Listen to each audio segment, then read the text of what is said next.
This is KTVO's Good Morning Heartland.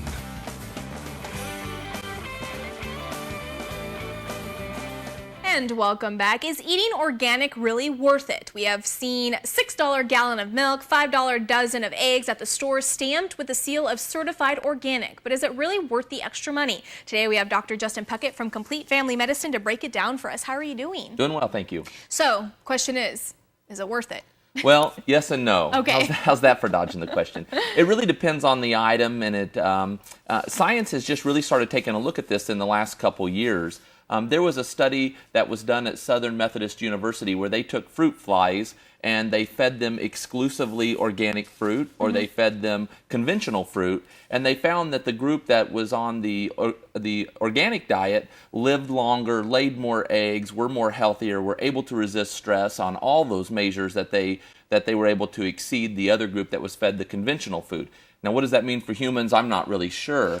Another study that was done by Stanford that really kind of made us think, well, maybe organic's not all it's cracked up to be, was in 2012, and they looked at over 200 studies, and they determined that there was no difference, and that got a lot of press. But what they were really looking at was just the nutrition content. So they were looking at the number of calories and the number of micro and macronutrients that were in the one apple compared to another, for example, and they found that nutritiously they're about the same. But the issue really isn't is the pesticides more so than the nutritional value.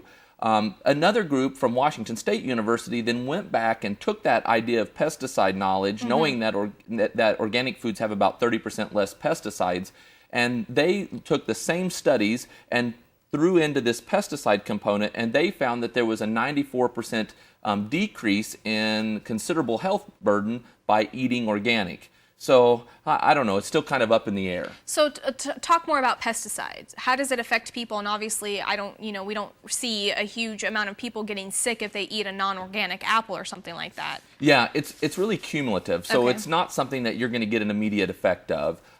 There was a study that was published in Pediatrics where they were looking at 8 to 15-year-olds who were eating either a strictly organic diet or a conventional, and the group that was eating the conventional food did have a greater than 50% increase in ADHD risk. Wow. So these sorts of studies are just kind of starting to percolate up, and we're just starting to really get a feel for if organic is all it's cracked up to be. So we all know that going organic can get kind of pricey. What can one do in order to make it more affordable? Yeah, organic foods typically across the nation are at least a third more. Yeah. Here in the Heartland, I don't see, it's $1.50 a pound for an apple and $3.89. Right. So it's often a multiple of several 100% on many items. But a few things that you can do to kind of keep the price more reasonable is buying frozen, because organic items tend to have a slower shelf life.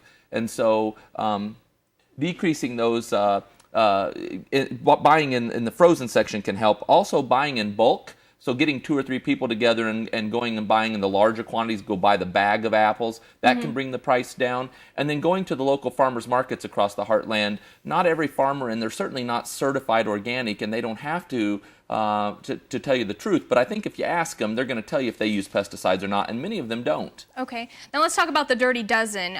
Those include apples, celery, cherry tomatoes, cucumbers, grapes, hot peppers, kale, nectarines, peaches, potatoes, red bell peppers, and strawberries. What's the Dirty Dozen? Yeah, that's a group that the consumer watch groups have kind of they keep a pesticide value, and that's the group of the top 12 items that have the highest amount of organophosphates and other pesticides in them. So those are ones that, if you have a reasonably priced organic alternative, it's something that you ought to maybe take advantage of. Okay. So what do you do in the household with your organic eating?